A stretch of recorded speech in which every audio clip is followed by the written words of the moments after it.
Hi guys, welcome to my new blog. কেমন আছো তোমরা সবাই? আশা করি খুব ভালো আছো, আর আমিও খুব ভালো আছি। ভাবছো তো এই দুপুরবেলায় এত রোদের মধ্যে আমি কি করছি এখানে।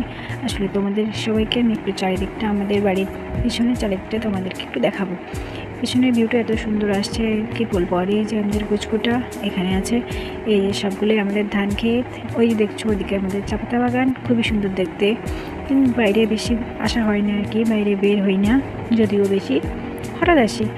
বাট এত সুন্দর আসছে ভিউটা, আজকে আমি প্রথম দেখছি। রৌদ্রের মধ্যে আসি না, দুপুরবেলা যেহেতু বাইরে আসা হয় না। ওই যে দেখছো একটা ট্রেন যাচ্ছে, আসলে রেল লাইনের পাশেই আমাদের বাড়ি, তাই আর কি।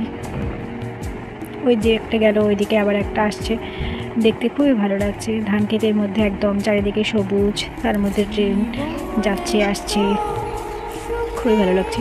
যাই হোক, তোমার দাদাভাই আমাকে ডাকছে, বাড়ি যাচ্ছি।